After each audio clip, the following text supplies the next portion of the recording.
Swastiastu, tabe selamat, lingunalatai, salam sehujud, kerendai melempang, shalom, assalamualaikum warahmatullahi wabarakatuh. Perkenalkan, nama saya Selvi, saya dari Prodi Pendidikan Guru Sekolah Dasar kelas 1B dengan NIM 25260, Fakultas Dharma Acarya, Institut Agama Hindu Negeri Tampung Penyang, Palangkaraya. Di video learning journal ini saya akan membahas yang pertama, yaitu ringkasan materi yang dipelajari selama 1 semester. Yang kedua, materi yang paling berkesan dan alasannya. Yang ketiga, perubahan sikap dan kemampuan berbahasa. Dan yang keempat, manfaat mata kuliah bagi studi dan masa depan. Pembahasan yang pertama yaitu membahas tentang ringkasan materi yang dipelajari selama 1 semester. Materi yang pertama yaitu tentang pengertian bahasa. Bahasa dipahami sebagai sistem lambang bunyi yang bersifat arbiter dan digunakan oleh manusia untuk berkomunikasi, mengekspresikan pikiran, perasaan, serta membangun interaksi sosial. Bahasa juga berperan sebagai sarana pembentuk identitas dan budaya suatu bangsa. Materi yang kedua yaitu tentang fungsi bahasa. Bahasa memiliki berbagai fungsi, antara lain sebagai alat berkomunikasi, alat ekspresi diri, alat integrasi dan adaptasi sosial, serta alat kontrol sosial.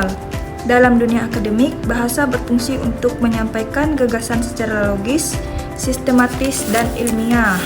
Materi yang ketiga yang membahas tentang sejarah bahasa Indonesia. Bahasa Indonesia berasal dari bahasa Melayu yang sejak dahulu digunakan sebagai lingua peranca di Nusantara. Perkembangannya dipengaruhi oleh berbagai budaya dan bahasa asing.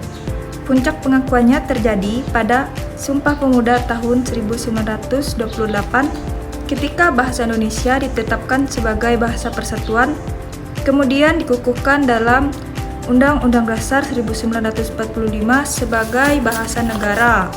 Materi yang keempat yang membahas tentang kedudukan bahasa Indonesia. Bahasa Indonesia memiliki 2 kedudukan utama, yaitu sebagai bahasa nasional dan bahasa negara. Sebagai bahasa nasional, bahasa Indonesia berfungsi sebagai lambang identitas nasional, alat pemersatu bangsa, serta sarana komunikasi antar budaya. Sebagai bahasa negara, bahasa Indonesia digunakan dalam pemerintahan, pendidikan, hukum, dan kegiatan resmi kenegaraan. Materi yang kelima yang membahas tentang ragam bahasa. Ragam bahasa dipelajari berdasarkan situasi dan pemakaiannya seperti ragam lisan dan tulisan, ragam resmi dan tidak resmi, serta ragam ilmiah dan non-ilmiah. Pemahaman ragam bahasa membantu penggunaan bahasa yang tepat sesuai konteks. Materi yang keenam yang membahas tentang PUEBI, Pedoman Umum Ejaan Bahasa Indonesia.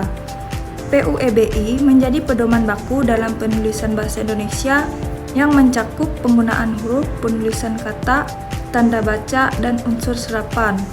Penguasaan PUEBI sangat penting untuk menghasilkan tulisan yang rapi, jelas, dan sesuai kaidah. Materi yang ketujuh yang membahas tentang paragraf. Paragraf dipahami sebagai satuan pikiran dalam tulisan yang memiliki satu gagasan utama. Materi ini membahas syarat paragraf yang baik, yaitu kesatuan, kepaduan, dan kelengkapan serta jenis-jenis paragraf seperti paragraf narasi, deskripsi, eksposisi, argumentasi, dan persuasi. Materi yang ke-8 yang membahas tentang tata bahasa. Tata bahasa mencakup kaidah pembentukan kata, frasa, klausa, dan kalimat. Materi ini membantu menyusun kalimat efektif, menghindari kesalahan struktur, serta meningkatkan kejelasan dan ketepatan makna dalam komunikasi. Materi yang ke-9 yang membahas tentang kosakata. Penguasaan kosakata memperkaya kemampuan berbahasa baik secara lisan maupun tulisan. Materi ini menekankan pemilihan kata yang tepat, penggunaan istilah baku, serta menghindari penggunaan kata tidak efektif dalam konteks akademik. Materi yang ke-10 yang membahas tentang Karya sastra. Karya sastra dipelajari sebagai bentuk ekspresi kreatif yang mengandung nilai estetika, moral, sosial, dan budaya melalui puisi, prosa, dan drama. Memahami makna kehidupan serta mengapresiasi keindahan budaya. Pembahasan yang kedua yang membahas tentang materi yang paling berkesan dan alasannya.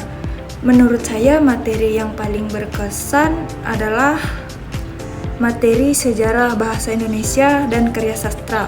Mengapa saya memilih dua materi ini sebagai materi yang paling berkesan? Karena menurut saya materi yang pertama yaitu sejarah bahasa Indonesia yang memberikan wawasan tentang perjuangan bangsa dalam membentuk identitas nasional melalui bahasa sehingga menumbuhkan rasa cinta dan bangga terhadap bahasa Indonesia. Dan materi yang kedua yaitu karya sastra. Alasannya saya memilih materi ini karena mampu menyampaikan nilai-nilai kehidupan dan emosi manusia secara mendalam melalui bahasa yang indah sehingga meningkatkan kepekaan rasa dan daya imajinasi. Pembahasan yang ketiga yaitu tentang perubahan sikap dan kemampuan berbahasa.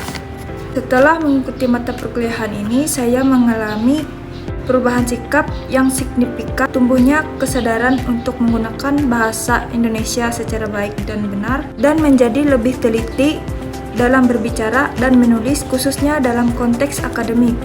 Kemampuan berbahasa juga meningkat terutama dalam menyusun paragraf yang sistematis, menggunakan kosakata yang tepat, menerapkan PUEBI, serta menyampaikan gagasan secara jelas dan logis. Dan pembahasan yang terakhir, yang keempat, yaitu tentang manfaat mata kuliah bagi studi dan masa depan.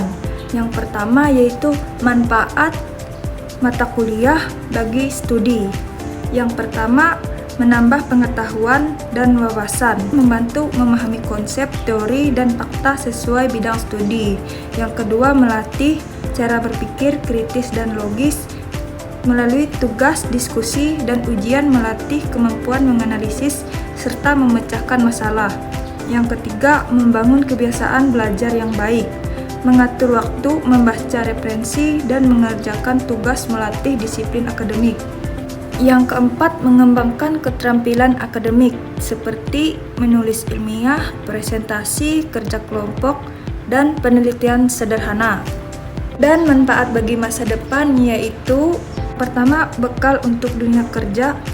Ilmu dan keterampilan dari mata kuliah dapat diterapkan dalam pekerjaan sesuai bidang, meningkatkan peluang karir. Penguasaan mata kuliah ini bisa menjadi keunggulan kompetitif. Yang ketiga, membentuk sikap profesional. Tanggung jawab, etika, kerjasama, dan komunikasi yang dipelajari akan berguna di lingkungan kerja.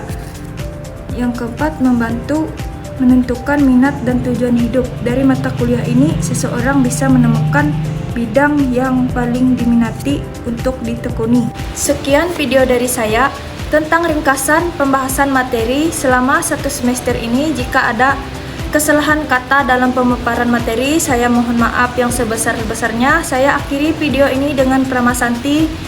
Om Santi Santi Om Sahi.